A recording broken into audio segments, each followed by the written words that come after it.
They say it started with a child. No one remembers being born. No doctor signed a certificate. No midwife ever came forward. Not even the state had a name on record. But sometime in the winter of 1892, inside a collapsing farmhouse deep in the hollows of eastern Tennessee, a baby let out its first cry, and no one outside that family was supposed to hear it. He was the 8th child, or the 9th, or maybe the 12th. The truth bends in places where the bloodlines run in circles. Locals didn't go near the Miller property, not because they were dangerous, not in the way that people think of danger. It was something else, a feeling more than a fact. They never sold their corn, never came to church, never visited town. It was said that the wind on their side of the ridge smelled strange, that animals wouldn't cross into their fields, that the family had eyes too close together and smiles that never reached them. But what no one knew, what no one could have known, was that by the time the boy turned 12, he had already fathered a child, not out of some act of violence, not even in defiance, but because he didn't know he wasn't supposed to, because the lines between mother and sister and cousin and wife had been erased generations ago. He had been born into a world where the family tree was not a tree at all, just a tangled root system, coiling back in on itself until names lost meaning and faces began to repeat. The girl he fathered, his own brother's mother, depending how you look at it, would never leave that house. Neither would he. There are no school records, no photographs, no birth dates, but their blood still runs through the soil of that land, where the house once stood before it was burned to the ground in 1914 by someone who couldn't stand what they saw inside. Some say the cries heard through the fire were not of people dying, but of something else, being born. A truth, maybe, a curse, or a memory that refuses to be buried. And what you're about to hear was never meant to survive. He was named Levi, but the name was never spoken aloud in town and certainly never written down. In the Miller household, names were more of a convenience than an identity. Most of the children didn't have them until they were 5 or 6. Some were simply called boy, girl, or that one. There was no distinction between sibling and parent, aunt and daughter, uncle and grandfather. The lines had collapsed into one another like rotten timber in an old barn. Levi's mother was also his sister, and the man who raised him had once been his older brother. Levi had pale skin that blistered in the sun, and hair so thin it looked like it had been drawn in by pencil. His eyes were sharp, too sharp, the kind that always looked like they were watching something far behind you. But Levi was quiet, too quiet. He never laughed, never cried, never played with the others, and yet, when the baby came, it was Levi who rocked it to sleep, who fed it, who hushed it when it screamed, who called it mine. No one questioned where the child had come from, because in that house, children just appeared, as if the walls themselves had given birth. There was no ceremony, no announcement, no relief, just another mouth to feed, another name never spoken outside the home. The child had a cleft palate, webbed toes, and a strange fold above his ear, the same one Levi had, the same one Levi's mother had, the same one almost every child in that house carried. It was their mark, the signature of isolation, of a gene pool long since turned stagnant. The neighbors began to whisper. A traveling minister once tried to visit, but left pale and trembling. He claimed he saw a girl on the porch nursing a child that called her sister. He never came back. He told the sheriff something was wrong in that house. The sheriff said he already knew, and that if God hadn't fixed it yet, man shouldn't try. So Levi grew up in a house where mirrors were covered, doors had no locks, and children raised children who looked just like them. He was 12 when he became a father, but in truth, he was already an old man, worn down by a silence passed through generations, the kind of silence that doesn't just haunt a place, it owns it. They kept the baby in the cellar during the day, not because they were ashamed, but because he cried differently. His voice had a hollow, wet sound to it, like a calf choking on afterbirth. The kind of sound that doesn't just echo in your ears, it settles in your bones. They said the light hurt his eyes.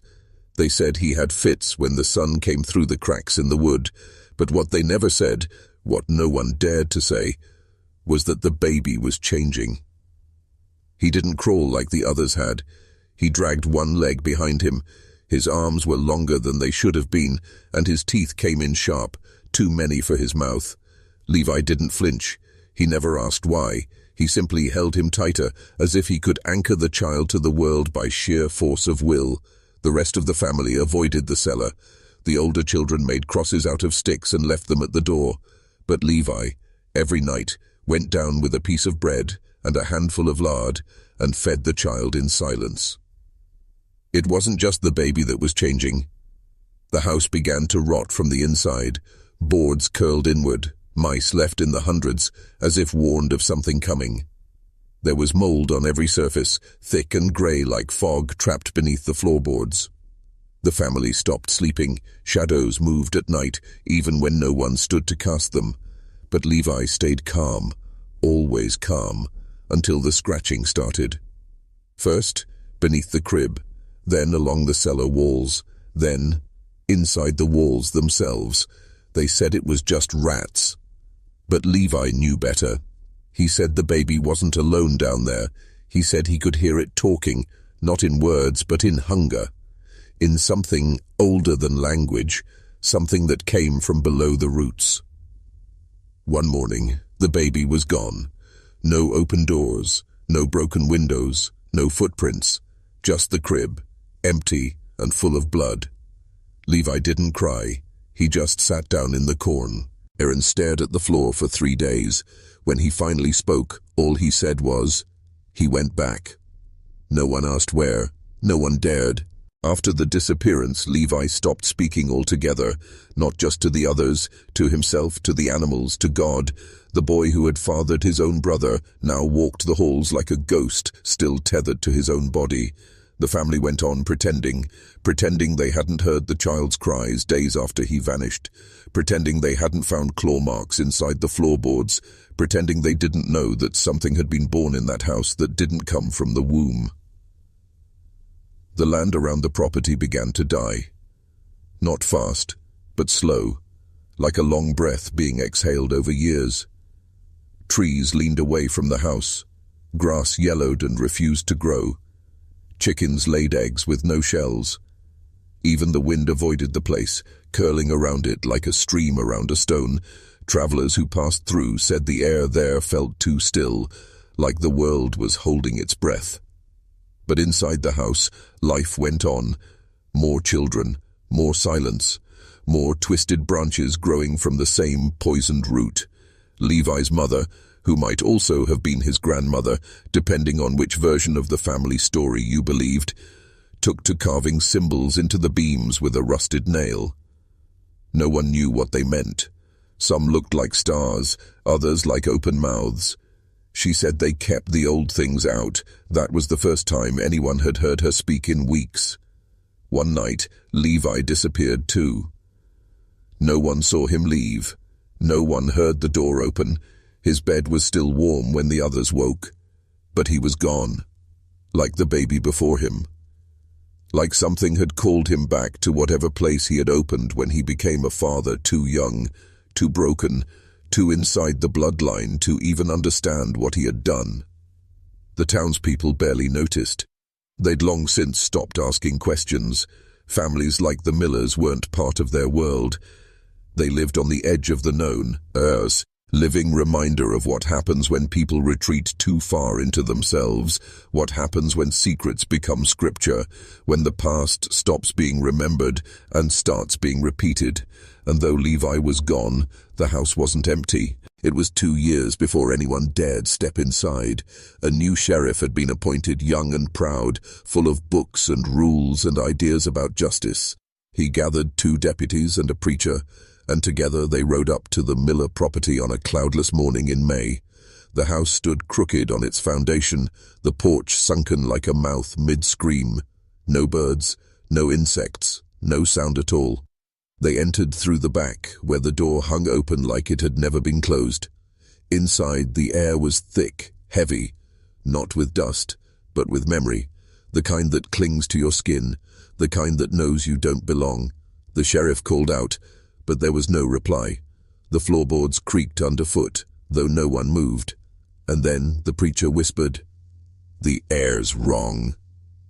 In the kitchen they found bones, small ones, not enough for a full body, but too many to be animal, arranged in a circle on the table, like a ritual unfinished. In the bedroom, dolls made of hair and teeth hung from the rafters, and carved into every wall over and over again. The same words. He went back. In the cellar, they found something else. A crib, untouched by time. Not rotted, not broken, pristine, like someone had placed it there only moments ago. But the moment they saw it, every man stepped backward, because inside the crib was no child, no bones, just a bundle of blankets wrapped tight, and the sound of breathing. The sheriff leaned in, slowly, shaking, and then the bundle moved. They ran, all of them, grown men, armed and sworn to uphold law, driven from the house like children in a nightmare. They never spoke of what they saw. The preacher left town the same week. The deputies drank themselves into silence. The sheriff resigned by winter, but the town remembered. They put up a fence, burned the path leading to the property, told their children it was cursed land, that the ground was bad, that the house had collapsed in a storm, but some say it still stands, still waits, and that at night, if the wind is still, you can hear something breathing beneath the earth, not dead, not alive, just waiting to be born again. If you're still watching, you're already braver than most. Tell us in the comments, what would you have done if this was your bloodline? In the decades that followed, the story of Levi Miller became folklore, the kind passed between old men at barbershops and whispered by school teachers who swore never to repeat it. Most dismissed it as hill gossip, a warning tale to keep girls from wandering too far into the woods. But there were details that never changed, the same names, the same house, the same baby with eyes too wide, and a cry that didn't sound like it came from a human throat. In 1943, a university team from Knoxville came to investigate the area. They weren't looking for horror, just geology, soil studies. But after 3 days, they reported unusual anomalies in magnetic readings near the old Miller site. Their equipment stopped working near the cellar. Compass needles spun. One student claimed he saw movement through the cracks in the floor, but there was nothing there. When the team returned to campus, the report was buried, classified non-relevant. But someone with access, had circled Levi's name in red ink. By the 1970s, the last living Miller cousin was tracked to a psychiatric facility near Asheville. Her name was Ruth, and she refused to speak for the first 10 years of her stay. When she finally did, her first words were, "He still knocks." The doctors assumed it was a delusion, a product of trauma, but one nurse said she saw bruises on Ruth's knuckles, fresh, purple, repeating every 7 days. She died in 1979, and the night she passed, the lights in the entire hospital wing went out for 4 minutes. The backup generators failed, monitors stopped recording, and when the power returned, all of her room's furniture had been pushed to the far wall, as if something had swept through it like wind. The staff buried her with no family present, no visitors, no flowers. But they placed a cross on her grave anyway, not for her, but for themselves, a hedge against something older than fear. Because the story never really ended, it just sank deeper, into dirt, into whispers, into blood. Levi's child may have vanished. Levi himself may have walked off into silence, but their story, their curse, stayed behind. And some say it still lives under that hill, where the trees don't grow and the animals never go, still breathing, still waiting. They bulldozed the land in 1992, not to build anything, just to flatten it, as if the weight of machines and noise could erase what had settled there. Locals said it was about zoning, safety, but those who'd lived long enough knew better. They knew the stories had never stopped. They'd just stopped being told. Hunters spoke of hearing laughter in the fog. Children born with strange deformities in nearby counties were quietly relocated, their files sealed.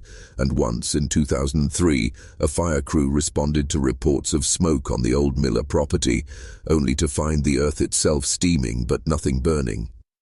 No records remain of the Miller family, no census, no deeds, no photographs. Just one blurry sepia image found in a lost county archive, a group of children lined up on a porch, their eyes smudged by time. In the center, a boy with arms too long and a stillness that seems unnatural even in stillness. Some say that's Levi, some say it's the brother he fathered.